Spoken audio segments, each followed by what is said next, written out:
Have you ever wondered what goes on behind the table at a dance competition? Exactly what are the judges looking for anyway?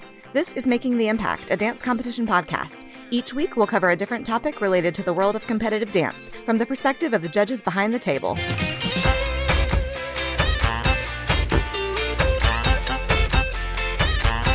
Today on Making the Impact, former competitive dancers join us for a chat about what it's like to raise their own competitive dancer. From memories of the good old days to the amazing opportunities that dancers have now, we cover it all in this episode for dance parents.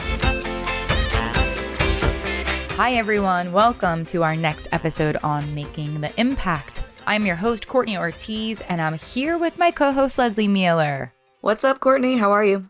I am so good, and I'm excited for this episode because we're going to reminisce about the good old days at competitions, but not just from us anymore or the judges. We're actually going to bring in some new fun dance moms onto the chat, which I can't wait. Yes, and we love a dance mom chat because we are not dance moms. So This is a perspective that we do not hold. So we love to bring in new voices, new faces, new opinions. So we're super excited to hear from these folks today and talk all about what it's like now raising a competitive dancer. Crazy. Yeah. Full circle moment for these guests. So can't wait to learn from them. And I hope that everyone is having a wonderful end of their competition season. We are nearing the end. It's mid-May. It's crazy that it's flown by this fast.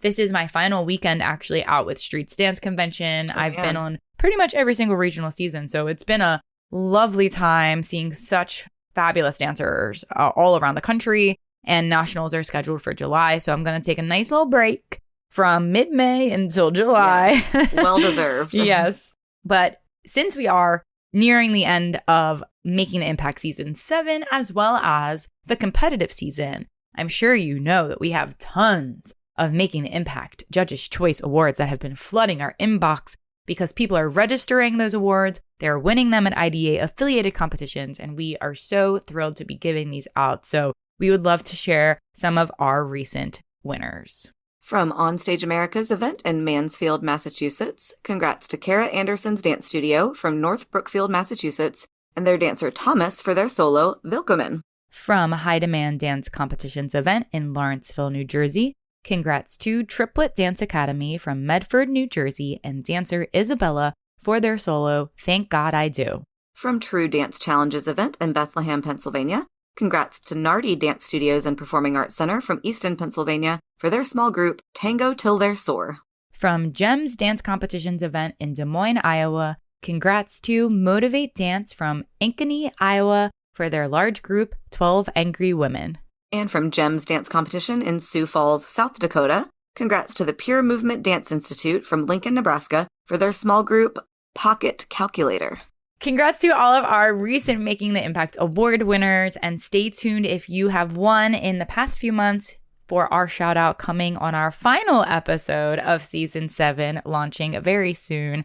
And all of our winners are going to go into a fan favorite voting contest in June, where you get to vote to pick your fan favorite winner who will receive a full studio episode in Season 8 of Making the Impact. So stay tuned for that.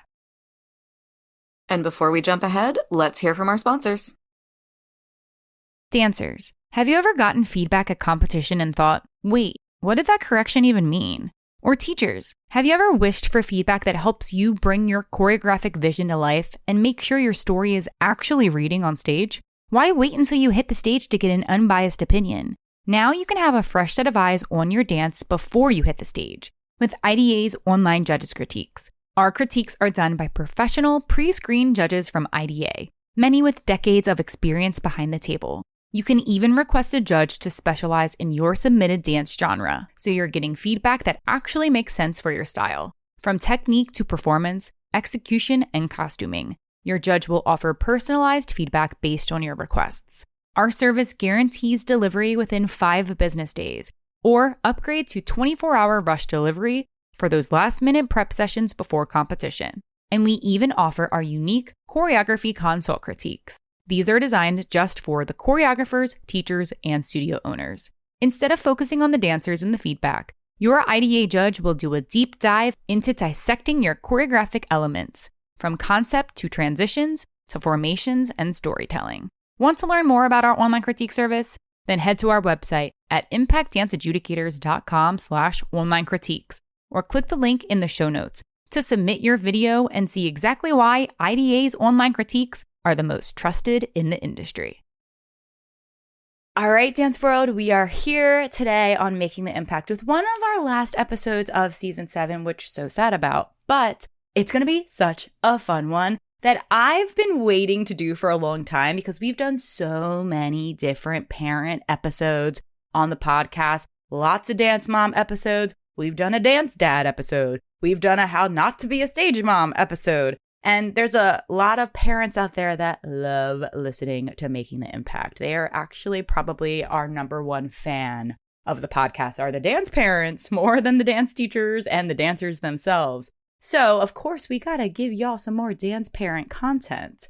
And today we are talking all about being a former competitive dancer to now a dance mom who has a competitive dancer. And they're on the other side of the table now. They're experiencing what it's like to be the dance mom, which we've all had dance moms here. We have all had dance moms as competitive dancers. And whoa, that is a world in itself. I remember those days and as a child. And I give props to all the dance moms out there who are making it happen for their kids. But I think it's a little bit different if you also grew up doing this. You have a little bit of a different approach to the whole darn thing. Did you put your kid in dance because you did it? Or was it because they really wanted to and you didn't care what activity they did? Who's driving these choices? And is it because of your past as a competitive dancer? We're going to learn all of that today with our two guests who are joining us on the podcast. And the first guest is a welcome back guest. They have been here before on Making the Impact, Season 4, Episode 110, Hair and Makeup for the Competitive Stage. And I have had the pleasure to get to know her through the years and even judge her dancers at Streets last season, which was such a treat to finally meet in person because I do a lot of online critiques for her dancers. And it's just so exciting to watch them grow through the screen of the internet over the years from a distance. So I'm very excited to welcome back Lynne McNelis to the podcast. Welcome, Lynne. Hello. Thanks for coming. I'm excited. And you're going to wear your dance mom hat today and not your beauty hat. I know, right? I feel like I wear that dance mom hat all the time, Yes. So it'll work out. And you're coming to us from Texas. Yes. Double dance mom in Texas. And double dance mom. I also feel like your studio is a pretty large one. Is that true? We do. We have an awesome big studio. Yes. How many students? Oh gosh. Total, I'm not sure, but we do have 4 different competitive teams. Wow. Oh my gosh. Yes. So we have a performing company. We have an intermediate company, drill company, and hip hop company. So wow. Yeah, we cover a lot. There's a lot of great kids. And is there crossover in that? No. So everyone's separate. Wow. Yes. And then we have a rec program. Oh my gosh. That's amazing. Wow. Yeah. Lynne, feel free to remind all of us, since it's been a minute, season 4. It's been a while since you've been here. It has been a while. Tell us a little bit more about you, where you grew up, your early dance training, since we know you were a competitive dancer, and what you're doing now in dance world with your kids. Okay. I started competing at age 11. So I was always in dance, but like 11, 12, we started really being serious about competing. I'm from Louisiana, and we would go to Showstopper, Showbiz, Star Systems, Tremaine. You know, we had like that circuit. Oh, that geez. was back in the day, right? Because I'm a little older. And I did dance in college. I was a Golden Girl at LSU. Yes. And so my love for dance runs deep.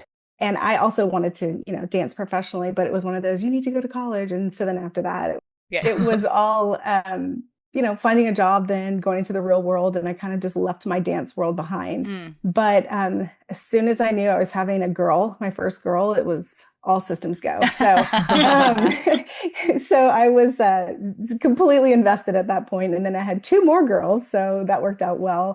But I do have 2 competitive dancers now. I have a teen and a junior, and we do go to a large school in Texas that has amazing training. We can talk about it a little bit later, but it's so different from what I experienced. I had an awesome studio as well in Louisiana, but dance is just different now. So we have 27 group dances going to TDA this summer, just my girls. Oh my God. Wow. Some of them, they're in some of the dances together.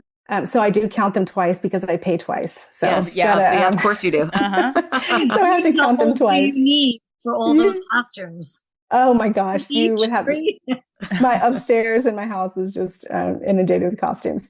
But but we love it. I love my dance background. I also work in the beauty industry and I develop beauty products. So I have to tell you, selfishly, I think about my dancing daughters every time I'm developing something because, we need high performance products. So that's what we do. Yeah. But my husband and I are both involved in our studio. We do a lot with props. My husband's driving the prop truck to Vegas again. Wow. And we're part of the parent crew who gets the call to like make the props or, help with design, put it on the stage. So we try to be involved as much as we can, not just for our girls, but because we love it. I always say I'm really glad I had girls and I'm glad they are dancers because they would wonder who is this strange lady hanging around the dance studio looking for something to do. Arts and crafts. Exactly. So, Can I rhinestone your costume? Exactly. So it's a lot of fun. We love it. We are all it's a family deal. Even my daughter that doesn't dance, she's around. She helps with the props. So it's our family for sure. I love it. Well, I can't wait to hear all about your journey as a dance mom on this side. And we're thrilled to have you back. Thanks for joining. Thanks. All right. Our next special guest is joining us. And I have to just say right off the bat that she stepped up. I'm meeting her for the first time, and I'm meeting her literally an hour ago. I said, I need somebody that can be on this podcast. And because the dance world is so small, everybody pulled through. Lots of phone calls started going out, and someone reached out to us saying, I have the perfect person for you. And next thing you know, here she is on the podcast an hour later. So, and she is a Florida-based dance mom. And there's also a really fun fact between Lesley and her that I'm going to let you guys share in a minute, but I'm excited to welcome Jennifer Lobaito to the podcast. Welcome, Jennifer. Very honored. Thank you so much for having me. This is a very exciting experience, especially since I didn't realize I was following you all along and that you had this podcast. There you go. Yes. It is a small dance world. Yeah. Yes. Okay, Lesley, share the fun fact. Yes. So I had the opportunity to judge Jennifer's studio this weekend. Literally yesterday, I was judging her child. I was judging her studio. I was actually judging her because she participated in a parent dance, which I think won the first diamond of the weekend, if I'm not incorrect. You got high platinum. Oh, high platinum? Okay.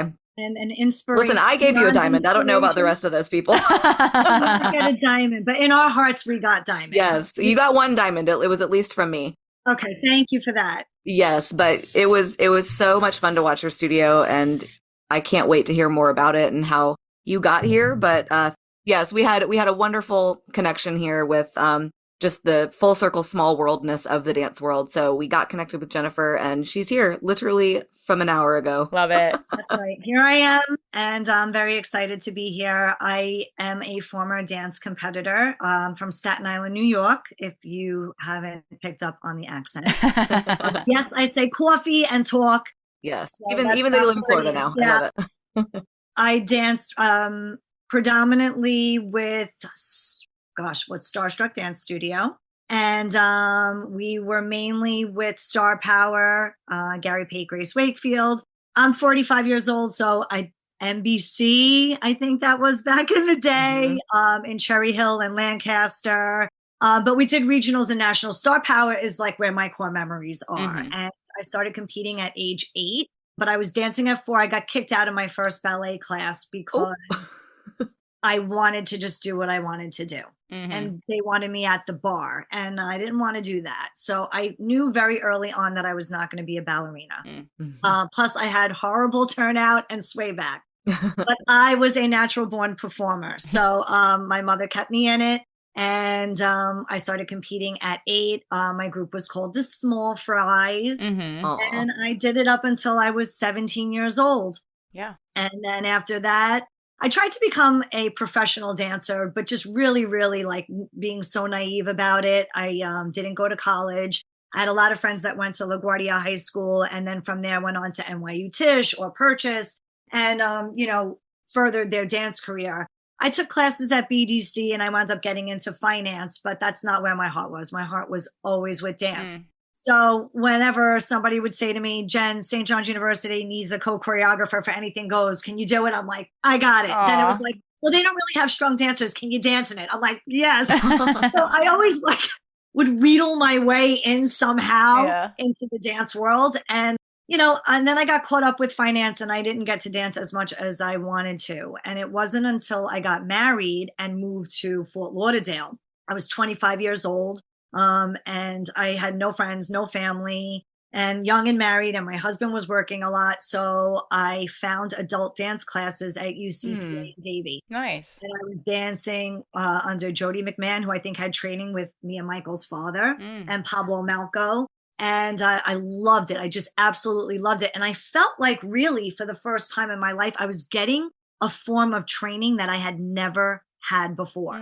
Like really, like real professional training that I was lacking. And I felt like I was learning so much, but my body was like changing. And now I'm trying to have a baby and the whole 9 yards. So I wound up becoming part of a dance company called Impulsic. It was a contemporary dance company, and we just did kind of like local performances. Then I got pregnant. So I moved my family back to New Jersey. Oh. And when my son was 4, I put him in Icon from Iconic Dance Boys, America's Best Dance Crew. Nice. Gio Hubella. I was going to say, it's Gio's studio, yeah. It's Gio. I put my son with Gio and I danced with Gio. Amazing. I did hip hop, right? Yeah. So I lived for like my Thursday night adult classes with Gio. It was just like the best. And he would call me out and have me do little things. And I was like, so cool. And my son was great with hip hop. And then my husband plugged him into ice hockey and I lost him.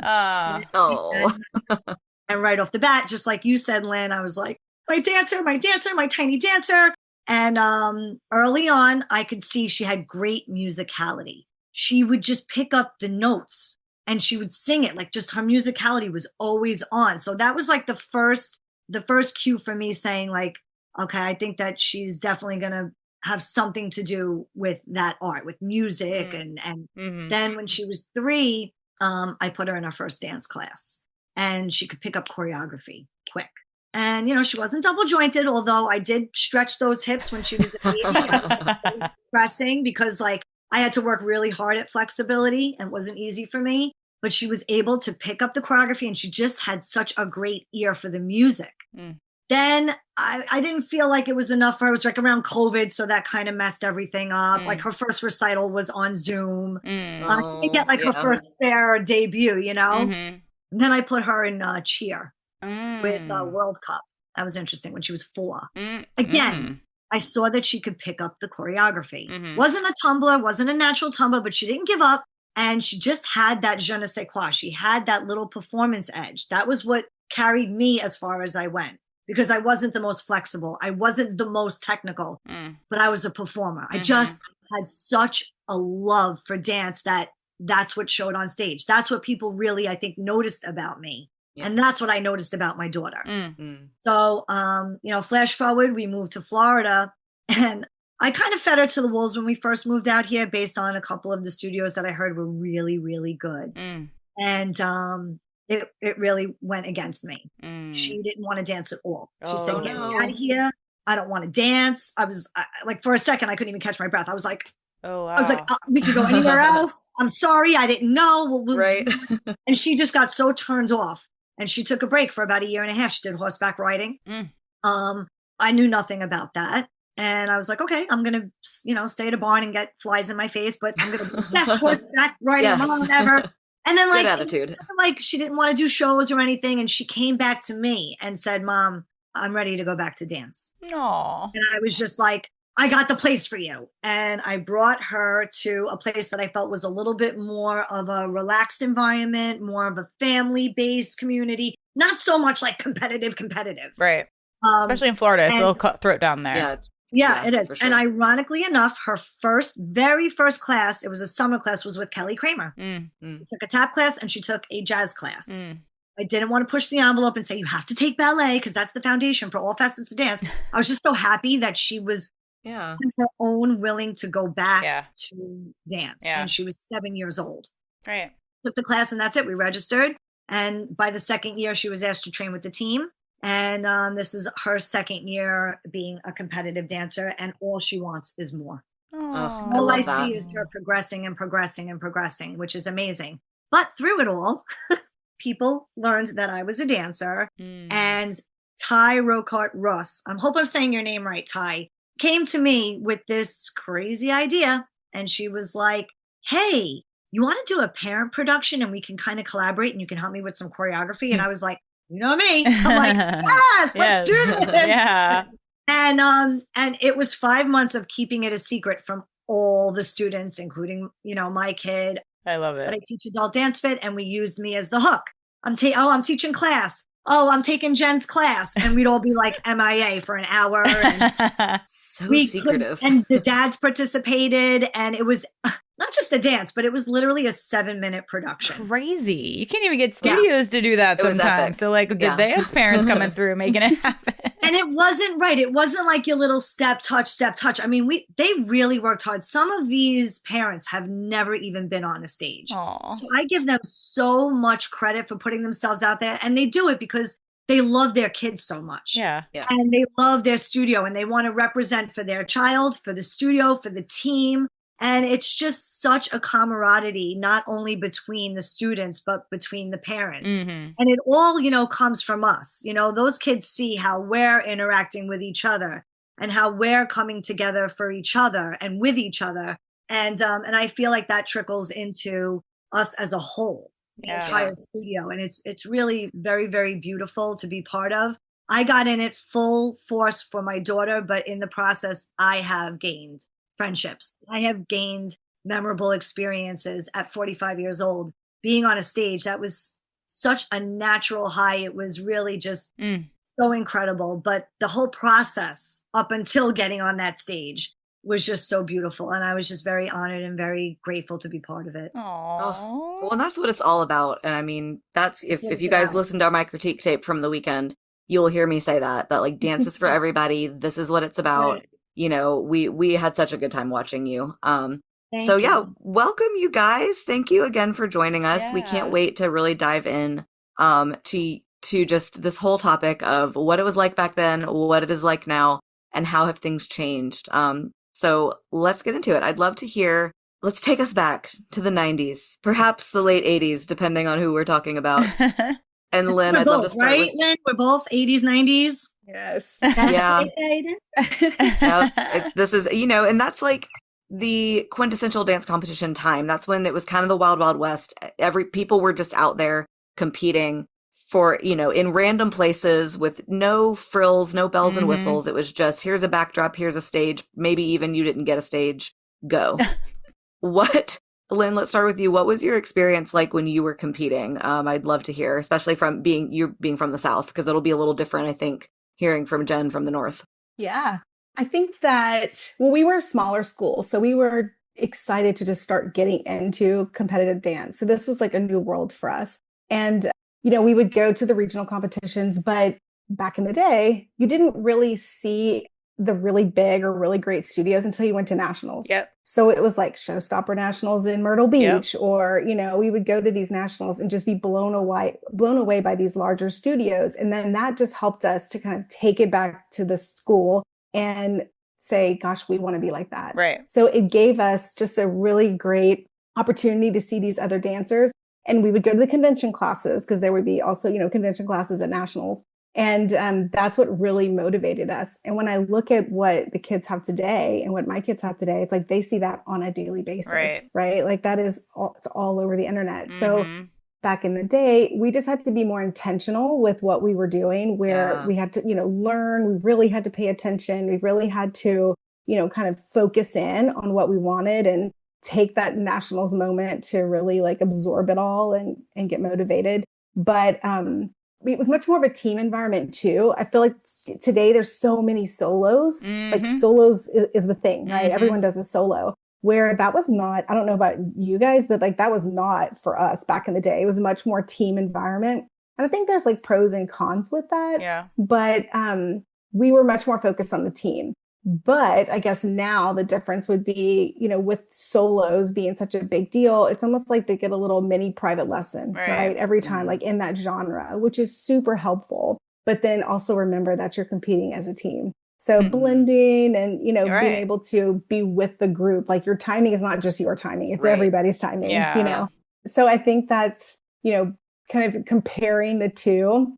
I love looking at it and looking back. And I think it's definitely shaped kind of where we are today, obviously, because we've gone on this path and this journey. It just keeps getting more intense, and there's more people and there's more opportunity, more. Mm-hmm. But, you know, our fundamentals are still the same, right? I mean, you still have to have good technique. You still have to be able to execute. So, yeah, I think that the camaraderie and the experience was smaller, but still really impactful. And if you remember, like, I remember watching Showstopper on TV. Yeah. Do you remember they used to broadcast the nationals? I wish they still and did. I'm like, maybe I know. I'm like, seriously. maybe we're getting back there now With, with like, all the like UDA dance and stuff, yeah. Yeah.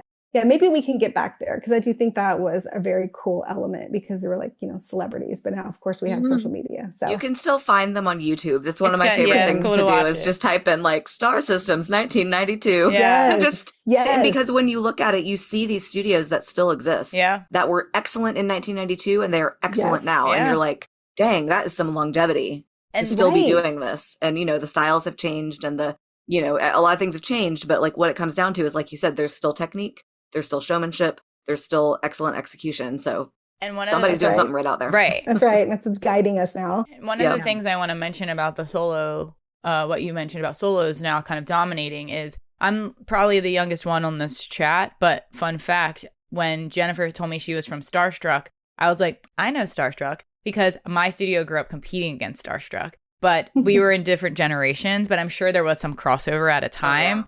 Yeah.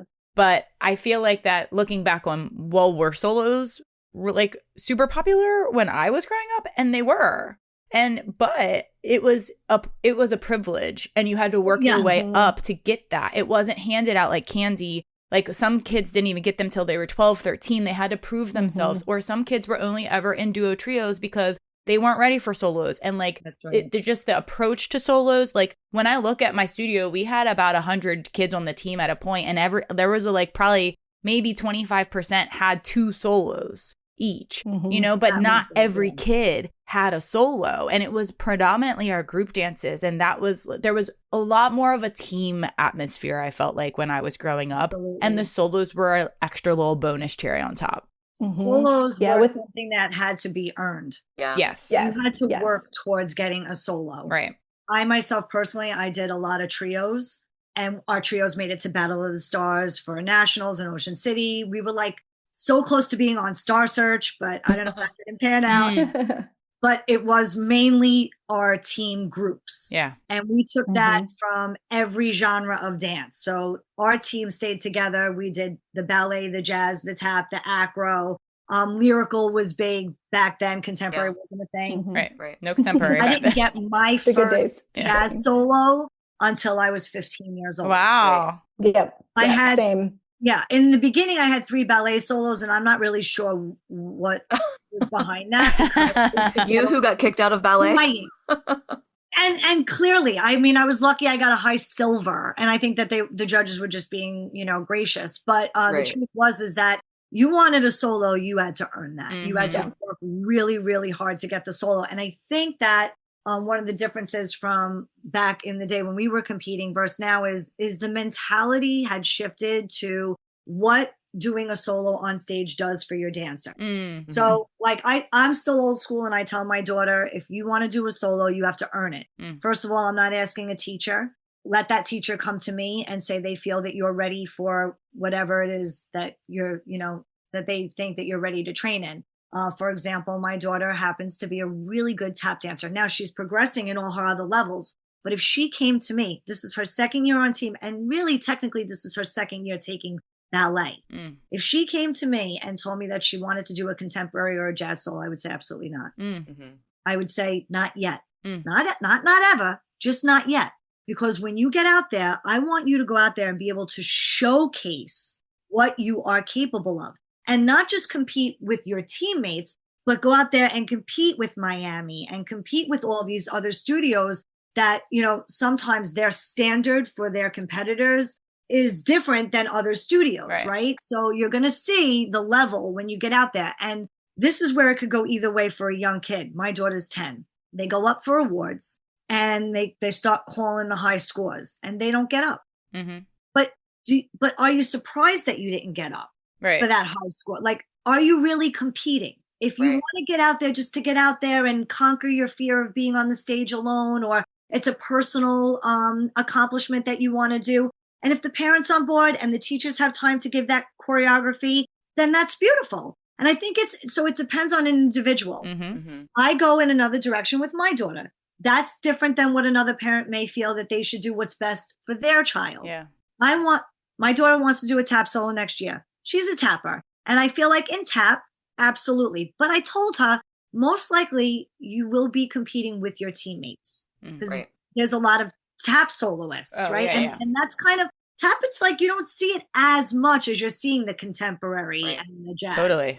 And even with ballet, I mean, you have to really, really feel good in that category if you're competing, right? So I'm a little more competitive in that regard without trying to be like a crazy stage mom. Like, I remember the first season I was there with the notebook and looking at the studios. I knew they were going to get played. Yeah. Like, and I was like really like in it. And then I was like, all right, Jennifer, like, let's enjoy this moment. My daughter just loves being up there with her friends. Yeah. The medal doesn't matter to her. She had a great time. She got out there. She did her best. I'm proud of her no matter what. And all of them out there look great together. And it's about that camaraderie on stage. Yeah. But as far as the solo aspect, that is one of the big differences, I would say, from when I was competing to now. And I think it's based on the studio and the parent. Money and business. I think it's a business at the end of the day, right? It's a business at the end of the day, but it also really just depends on where your head is at mentally as a parent, because a kid's going to ask for it. If my daughter could come to me tomorrow and say, Mom, I want to do a contemporary, so I'm going to tell her it's not going to happen. Yeah. You're not ready. Well, every kid wants it because they see it, especially what we talked about with social media, which obviously did not exist when any of us were growing up as a dancer.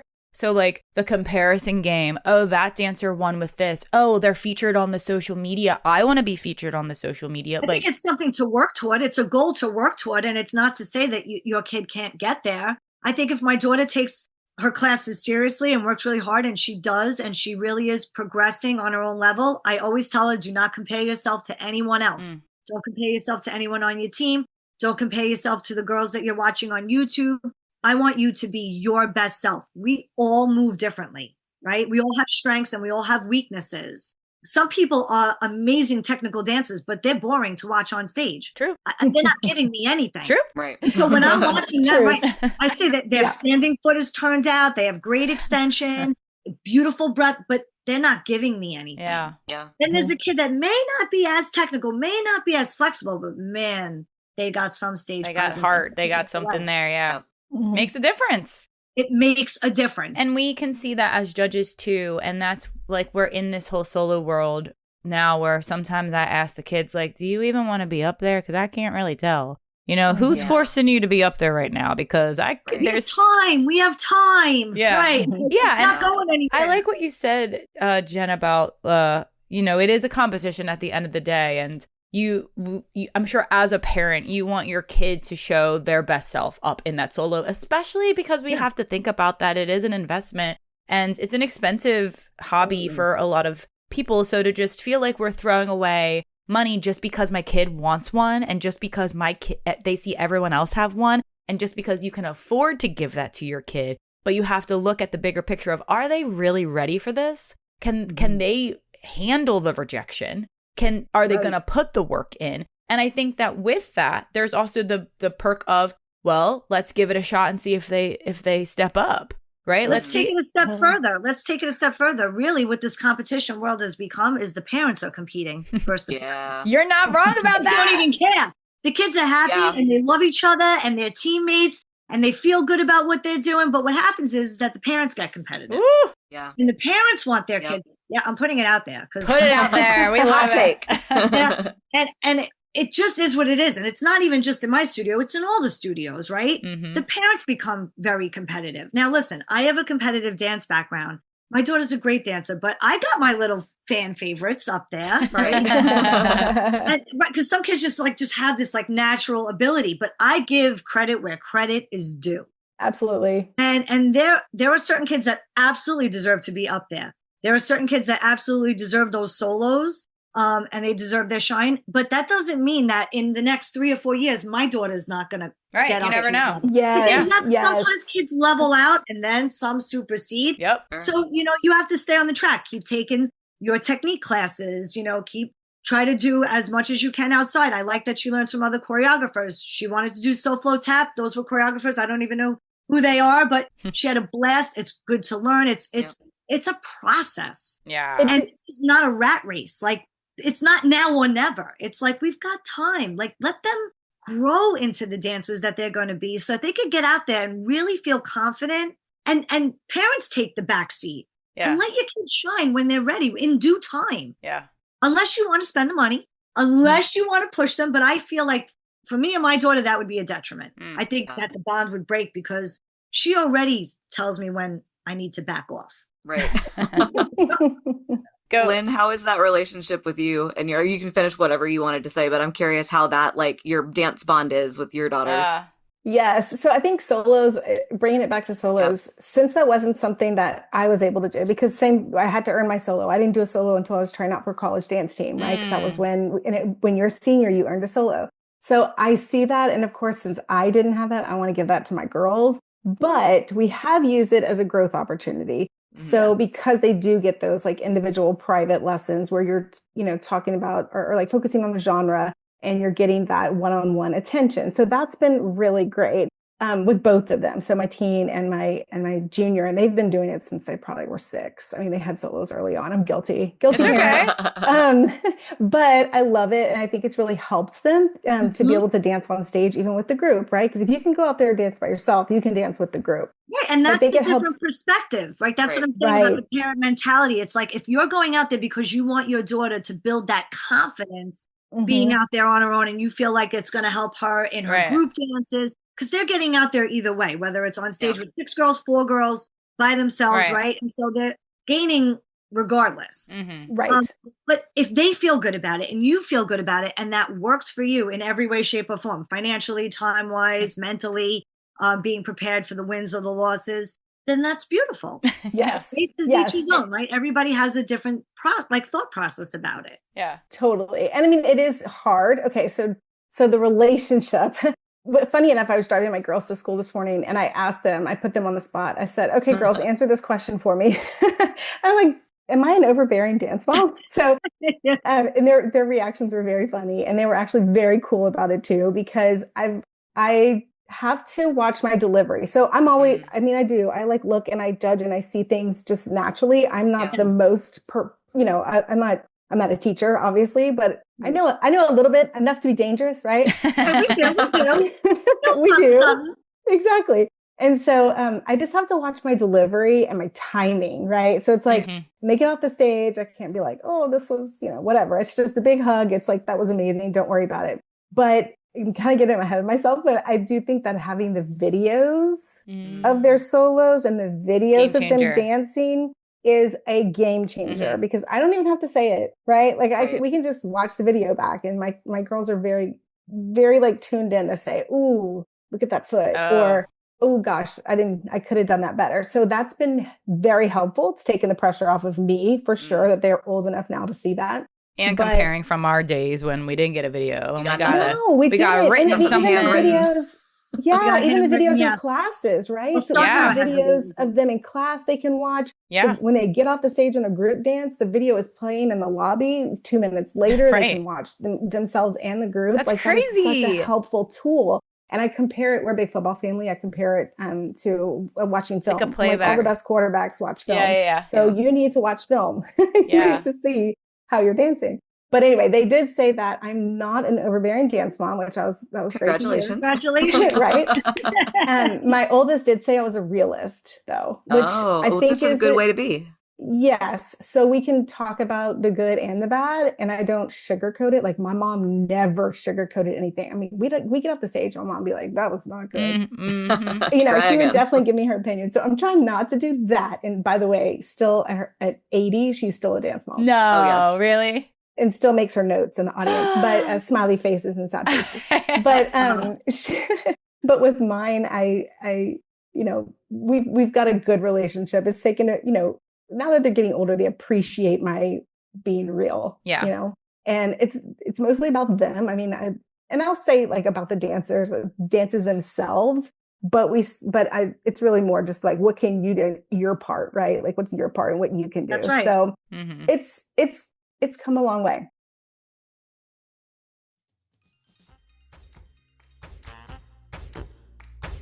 A new dance season is here, and that means competition is coming up quick. And we have a great way to help you prep your performance before hitting the stage with IDA's online judges critiques. One of our professional pre-screen judges will provide you with a video critique similar to what you receive at competition.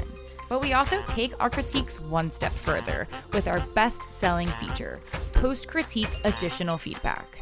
Your IDA judge will go back through your dance and pause the video to elaborate even more on specific corrections and personalized requests. And exciting news for choreographers, our popular choreography console critiques are back in action this season. Your specialty judge will focus on choreography-specific feedback, covering everything from concept and costumes to transitions, style, and musicality. Enhance your creative vision and elevate your voice as a choreographer with guidance from a pro on technique, song choice, difficulty level, and so much more. Starting at just $35, IDA's online judges critiques are a great tool to utilize at any point in the dance season. And we are one of the only online critique services in the industry that offers genre-specific judges and rush 24-hour delivery turnaround times. Are you ready to take your dance to the next level? Click the link in our show notes or visit our website at impactdanceadjudicators.com/online critiques to submit your dance today.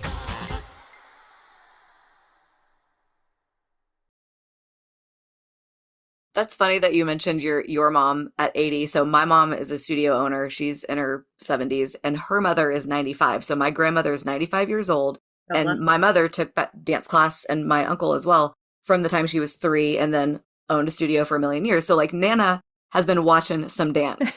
And when Nana goes to the ballet, I call her and I'm like, how'd you like Swan Lake? How'd you like, Giselle? She has so much to say. She's like, well, the prince didn't have very much facial expression. He was a little boring. His jumps were really high. Your grandma?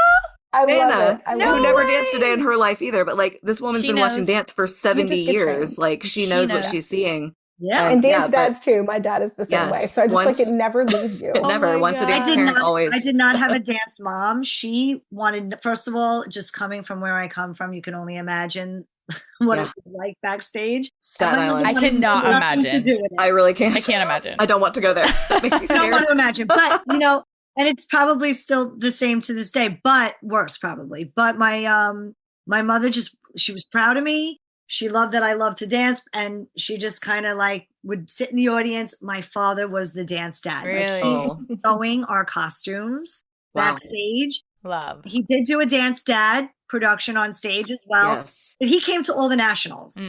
And my father was there with the program, and but my parents never ever critiqued me, never said one negative thing about me. And I'm sure that they could have said millions of things. My dance teacher at that time too, she was young when she owned her studio. And I will give credit for her.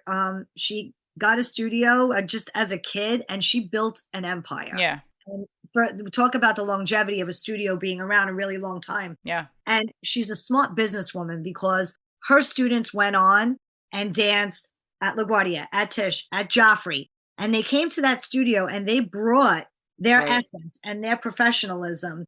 And then they started choreographing and they have the show-stopping numbers, right? But I remember, like, even when I had 103 fever, she'd call my mother and be like, Jen has to come to dance. We have to work on It's like, she's not coming. No days off. She's sick. And she's front center and she knows the dance. And she's like, I don't care. She has to be there. She has to do spacing. So studios also have a different vibe.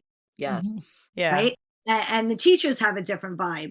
So I came from a little bit more of a cutthroat studio than what my daughter has right now. Yeah. And I think that was really ingrained in me as a competitive dancer about like striving for this semi-perfectionism and trying to really, really be competitive and professional. Whereas, the owners of our studio, they love, love, love their dance family. And they're always so proud. And my daughter has never walked out of that studio crying. I've cried I loved it so much. It was like a love hate. Mm-hmm. I couldn't get enough of it, but at the same time, like there were nights like I cried myself to sleep. Yeah. My daughter never cries. Yeah. Every time she walks out of her studio, she is happy. And the proof is just in the pudding, like happiness. That's all I want for her. Right. Whether she becomes a professional dancer or not, that's not what this is about. We moved here to Florida 3.5 years ago, and my daughter really had a very, very tough time transitioning. And when she became part of a dance team, and I knew it was going to happen because it happened for me, and you can't explain it to somebody. They have to go through it. She is learning so much about herself, who she is as a friend. She's building camaraderie. She's learning discipline and a sense of self and a sense of accountability and discipline. And I think that she is feeling more empowered about herself, and she's, progressing. And I think she's proud of herself for that. And that's what I want for her. And those are things that she's going to take with her into the world, whatever it is that she does. Yeah. She's going to take even if it's not dance, it's everything that comes along with it that she's going to carry out into who she is as a human being in this world and whatever she winds up applying her life to. That's what I want for her. Something that you kind of hinted at in a way, and I think that's like what is interesting to look at when we think about training back in the 90s, competitive studio training, which like we said is way more saturated now with competitions than it was back then. So there was a little bit of a higher level of expectation for those studios that existed around the country that did choose to compete. They were most likely... Because you didn't have to. It wasn't really a thing everybody did. It right. was a choice. Right. Yep. And those competitions were my parents' vacations. Like that was it. Yes. Mine worked too. Very hard just so I could be in 16 dances with entry fees. And of course, costume fees would due right before Christmas time. So now as a mom, I'm really feeling it. And I just call my parents, thank you. I'm sorry. I love you. I don't know if you're supposed to do what you did for me, but I appreciate you wholeheartedly. Yeah. Because, as a kid, you just think like it all just comes to you, exactly. Right. And The special now delivery. it's like $150. And what I have to rhinestone this? What I have to go buy utensils off Amazon and still do something. Right. But there is something so crazy about it. Like you want to complain about all the things, and at the same time, it's the best experience of your life. Right. I agree with that. Yeah. Your nationals are your vacations. That is 100%. family vacation. Like, hey, kids, we're going to Vegas this summer for a family vacation. Yep. And you have to think about, too, that the parents have to take off work to make this happen. Yes. Like, it has to be, unfortunately, it has to be the family vacation. And that's how it was for my family growing up, too. But one of the things I think that I wanted to hint at is the toxic culture of, like, a highly competitive studio and how even and not even just that, but maybe us reflecting back and maybe looking and thinking, oh, maybe that wasn't really like the best situation that I was in as a child, or it was just so highly competitive, but it produced great results. But it was also, maybe if the atmosphere was less intense or less competitive, that it would be a different experience. So I think it's interesting because when I also see a lot of studios that exist now out there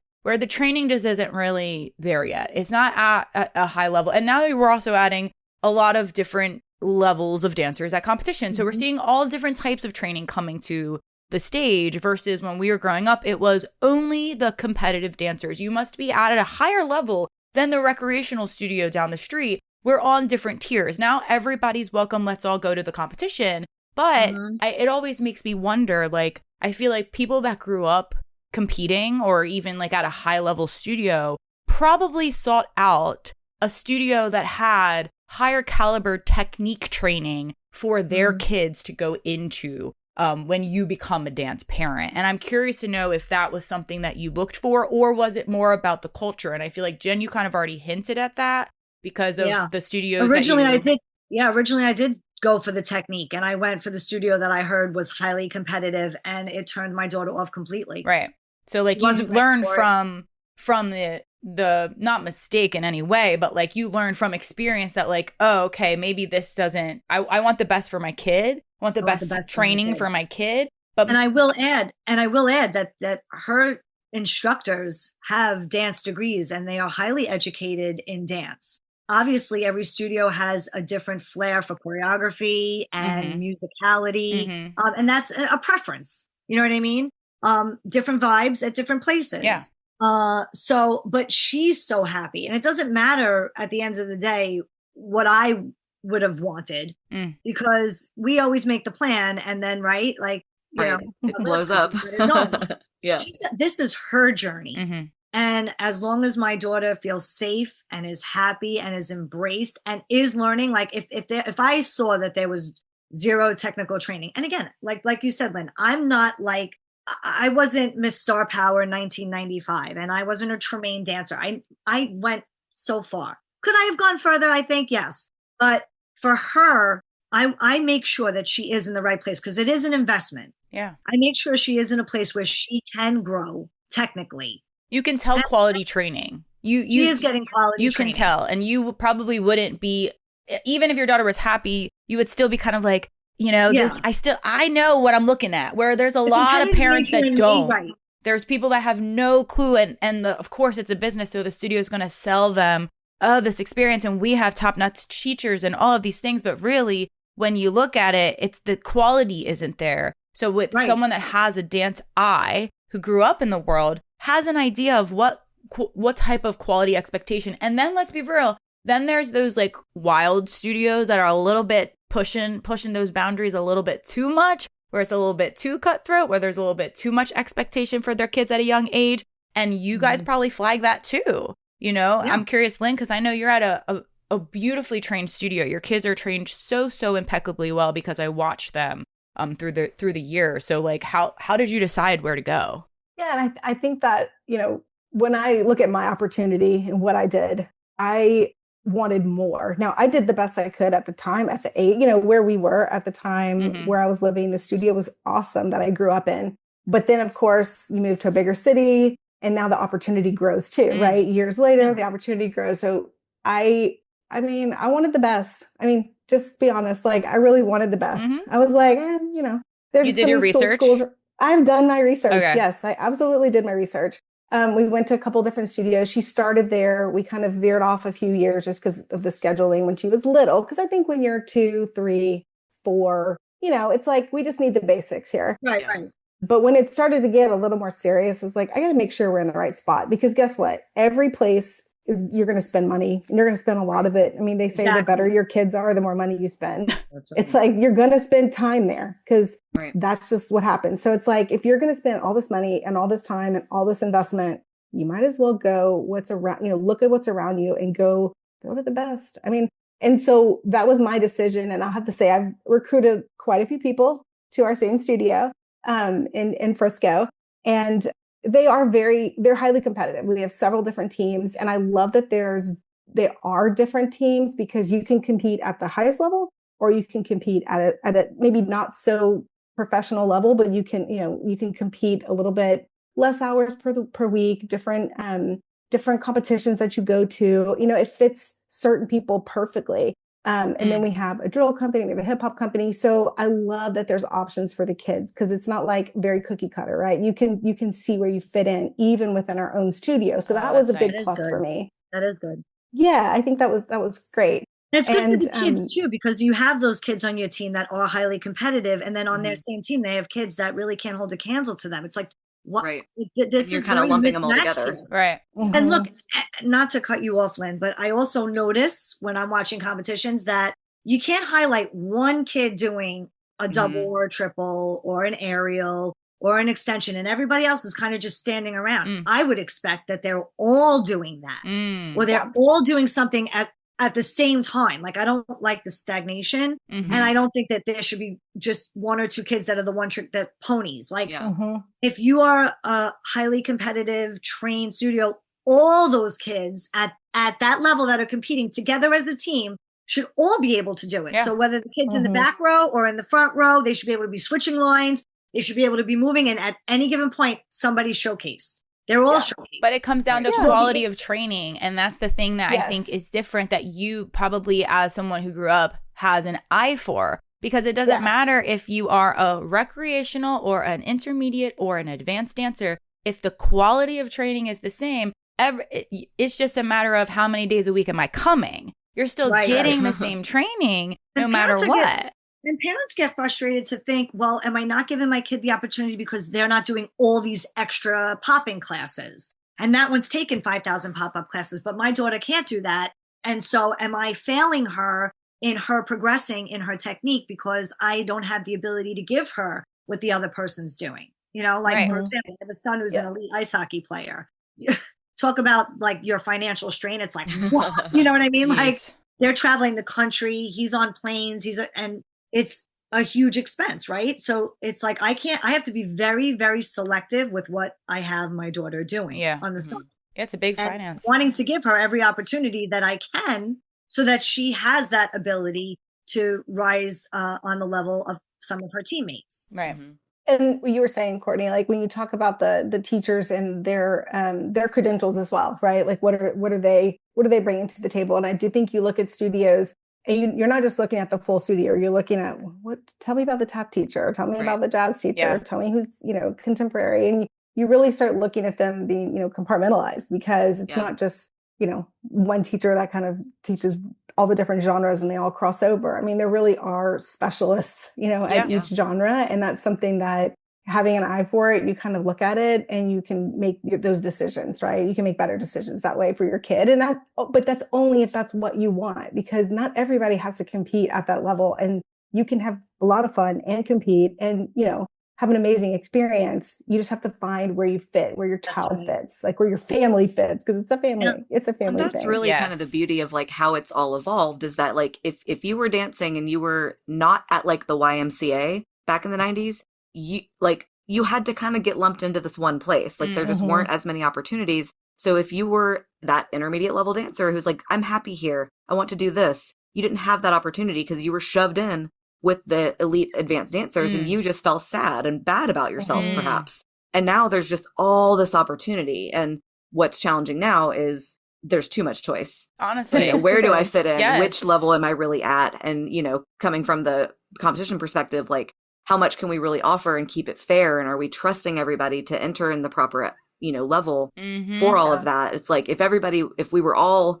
being really genuine and honest, I think it would all really work. Right. And you'd have those opportunities where everybody can truly be happy and be competitive at their own level. And, we've talked about this a million bazillion times, and that's just not how it is right now, unfortunately. But I have a question. Because too, it is a business, like you were saying, Courtney. And that kind of goes into my question, the business side of this industry. Now that you're the one paying the bills, you're the one, making this happen for your kid, pretty much. Studio's the middleman in a way, they're training and whatever, but like you're fronting the expense. And then we have to think about how much the industry has grown. And now we see there's a competition happening, 500 of them every single weekend. So like what are y'all's thoughts? Because, back in the day, it was gold, silver, bronze, honorable mention in our adjudications. And that obviously is no longer. We would get a ribbon. Yes, a nice, cute little ribbon. People complain about the pins. I'm like, stop complaining about the pins. They're cute. The ribbons. Right, we had a ribbon. What are you doing with a ribbon? I had pinning it to my bag? Yeah, I had a whole trophy of just like ribbons on it, you know, and well, our teachers had the big trophies in the studio. Yeah, the big trophy showed everybody where your studio was at. Right, exactly. They had those big in trophies. the window, in the front window. Yep. My question is, how do we feel about this new wave of competitive dance that's kind of turned into the everybody's a winner mentality? As we can probably feel or see, even the amount of awards that are given out, we're going from what used to be maybe a top 10 to now top 20, and now also broken down into levels. So now there's 3 first place winners for mini and 3 first place winners for junior, and it's just expanded so much since when we were growing up. And it was and it wasn't even, there weren't even minis or petites back in the day. It was junior and senior, and that's it. Right. So it's just 7-year-olds against 12-year-olds. Yes. And, exactly. People complain about that. Oh, the age divisions are way too spread. How can a 7-year-old compete against an 8-year-old? Are you serious? Are you serious? Are you serious? Come on. So I'm curious to know, just with that. And now you have your kids in it. Are you supportive of this? Everyone's a winner. Do we want to go back to the good old days? What do you think? I'm not a fan of everyone's a winner, because then I don't think it has that back to being a realist, right? So I think that it's great that kids are acknowledged in some way, because they do put in a lot of hard work on this. And let's face it, there are a lot of really good dancers out there, right? It is a competitive environment. I did make my kids laugh at the whole honorable mention thing. I was like, y'all don't even know what that is. Like that was a real thing back in the day. Yeah. It was like, thanks for How showing about most up. talented non-finalists? Why? Exactly. Most talented non-finalist. Oh yeah, That's no, I amazing. got that. I got that award. I was like, thank you. Yeah, and there's just so many, it's broken out into so many different categories that you can win. So you can like, I won first place overall. And it's like, but overall jazz, overall, 8-year-olds, like, and Right. again, like, it's fine because I think that kids need to be acknowledged for the work that they put into it. But there's got to be some healthy balance there. I don't know what that answer is. I do have a lot of ideas, though, for dance competitions, if anybody ever wants to ask me. But I think it's okay. I guess I don't have a strong opinion because I can see it both ways. And we don't go to level competitions. We only go to like conventions that are competitions. So we do see a little bit less than that. Yeah. I don't have a lot of experience with the levels. I could imagine that even gets a little crazier. Even knowing that you go to a lot of convention competitions, what about the whole phenomenon of, which was talked about recently online, I of saw like multiple ties in the top 10 and now it's the top 30? Okay, so actually that has been fixed. Great. So-called. That's gotten a lot better over the last 2 years. But did you like that as a parent watching that? Oh, no, that was bad. I'm glad that has been addressed and I'm glad that has fixed because, I mean, I remember one competition we were at and basically like 3 kids didn't place. That did a solo. Really? Because they just had that many ties. Because they had that many ties. And then the last 3 kids got like, can we have more decimals here? 98.1. Yeah. Wow. Exactly. So I definitely do not agree with that. I don't think that's right at all. I'm glad that has been addressed though. So I think it's gotten a lot better and it makes much more sense now. Okay. So yeah, I feel good about that. Okay. Jen, go. I think competition is competition. Mm-hmm. So coming from, being a former competitive dancer and my studio was highly competitive, it's like, where are the goals? Like the stepping stones, like what's the drive? Like it can't just stay the same when you're investing this much time and money, because for that matter, then it's rec dance to me. If you're competing and you're investing in more classes, my daughter's at the studio 6 days a week. Wow. She better be progressing. Right. Exactly. That's time, that's money. And, like I said, I have a highly competitive ice hockey player, but he's, with him, it's you're on one team, you go to another team. It's highly, highly competitive. It's being with the coach that's going to put him in the right position for prep school. That's going to get him drafted to the NHL. There's a goal, right? Now, there's so many different levels of competitive dancers, like you were saying, Lynn, right? And every instructor has a different perspective and a different goal for their studio, for their students. And you see that with the studios. Which studios only select, they have a certain standard of their competition team. You see it. You see it on the stage. Whereas others you could see, you want to be on a team? You have potential. You're on. Right. You're going to go on with this one who absolutely is at this level, but you're like here, but we see you're going to be here eventually. Right. What is the answer? Right. It's every studio is different. Every owner is different. Every standard is different. Right. But if you're going to be at a competition, right, and we're doing local competitions, so we're not at those highly competitive competitions, but when you're at those highly competitive competitions, there's no room for that. Right. Why you can't do that to a kid? Right. Because there's a placement. They're not ready for that. They don't belong there. If they want to get there, it's not to say they can never get there, but you got to work for that to be on that level. Yeah. It has to be earned. You have to earn it.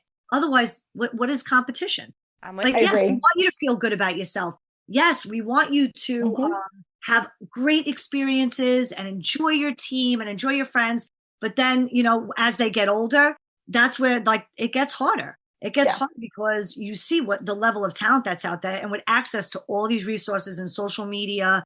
I mean, it's like, what's in the water? Yeah. Do those things back. With the things that people are doing today, I don't even know how. No. Do you even train for that? Me neither.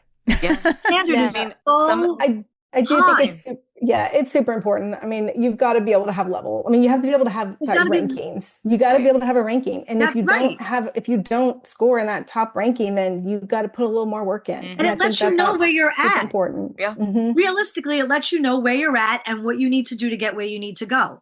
And it doesn't mean you're bad. It just means you didn't rank in the top 5. Like, it doesn't mean you're a bad dancer at all. No, it just means it's something to work towards. Right, exactly. And that's why I like aspects of dance convention as a convention teacher, because obviously y'all know this, we talk about it all the time. You can be a really well-trained dancer with a really well-rehearsed routine, and you can make it in the top 5, and then you hit a dance convention floor and you all learn the same combination and we're all on the same playing field. But that person that was first was standing in the back scared, couldn't pick up, couldn't remember what comes next, and they don't get a scholarship or they don't stand out at the audition. So like, I like that aspect of convention because I feel like it's almost an even playing field for everyone, where everyone's learning at the same speed, same time, right in the moment. And it's like sink or swim. But like for competition, you've drilled this, you've rehearsed it, you paid for the best choreographer. You have the best studio and the most glamorous costume, and I better be in first place. You know, like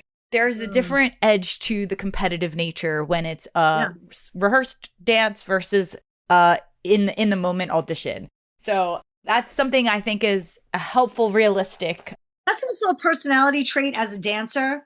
When you're taking those convention classes versus like a kid who may shine on stage and be like a favorite in the studio, front center, every dance. But they get lost in a shuffle when they're taking convention classes because they're a little more introverted and they're a little shy. I mean, there are kids that, like I was saying earlier, that may not have the best technique, but they get out there, man. And you just they love dance so much that you can't help but love watching them. And they wind up, showcasing. Right. Yeah. They're in class and they're engaged and they're like having a good time. And, and I think that it's also the fact that it's kind of a reality check for the kids. Let's be real. Those kids know that they're struggling in class. They can see what's going on around them. Like they're really full of themselves when it comes to comp, but when it comes to class, it's different. And then being in an environment that's not their safe space, that's not their home studio, that's not with their home teachers, or they're the best in their class at home.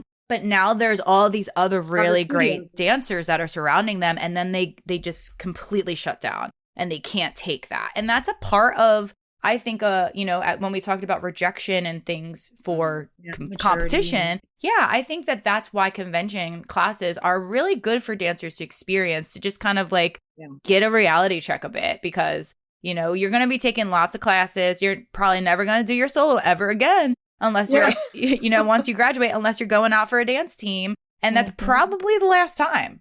We were bused to BDC in New York City at 13 years old. And I mean, I took classes with Christian Judd and Frank Hatchett and Pamela Bowling. And the kids that were around me, I was like, oh my, like I could never dance next to this person. Where do you even come from? Right. I still did my very best and hammed it up. But like, technically I knew my place. My daughter at her studio, she knows her place. She's not a front center dancer. But I tell her every time, dance like you are. Yes. Right. Ooh, I love that. Yes. Oh, I love that. I don't care where you are in that day. It doesn't matter to me because parents fight over that too. My kid's not in the front center. My kid's never up front. My kid never gets up. Well, does your kid deserve to be there? I don't know. Well, and also just like word to everyone. And I said it you might hear it on my critiques if you listen. I watch the back row. That is the first row that I actually watch because I know who you put in front. Yeah. I know who you put in center. Who'd you put in the back? And a lot of times this weekend, I actually saw excellent dancers front, back, and center. That's great. And I love that. I love when studios do that. I tell my daughter all the time, you dance like your front center. I don't care where you are. It's like dressing. They are watching you. They notice. And I told her, and you'll get your due time. Don't worry about that. Yeah. But when you're dancing at a highly competitive level and you have 3 rows, those rows should be able to transition. Not a problem. Exactly. So the kid that was in the back should be able to be up in the front at some point. You're right.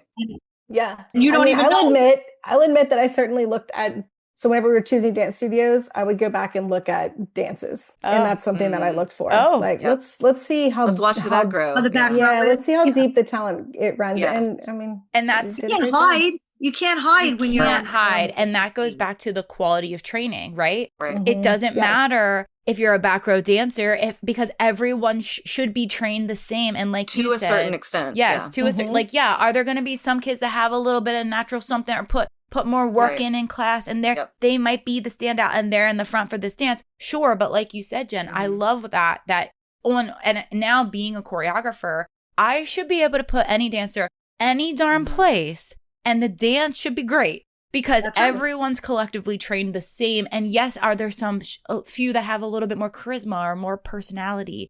But Naturally. I've been to many situations as a guest choreographer where I'm at a studio and they're straight up like, you know, this dancer has to be in the front because mom's been really on me about that. If there's any way you can make sure that she gets into the front at a point in time, if not, I'm going to hear it. I'm like, this is the stuff that's happening. Oh, gosh. Yes. For me. And I don't have the freedom to do what I need. And also, this is our strongest dancer here and they need to be in the front. And if I don't put them in the front, guess where they get put when I leave? The front. So like, you know, it's the choice gets made regardless. Yeah. So, you know, I think you want to be at the studio where you're being driven by money. And just because a parent is paying for all those extras, that they should have any kind of carte blanche treatment versus a kid who has a natural ability or is just at that moment more gifted in, you know, in that genre and it should be that person deserves to be there. It's not pay to play. Right. It shouldn't be pay to play. Bingo. Bingo. It's turned into a pay to play industry, I think.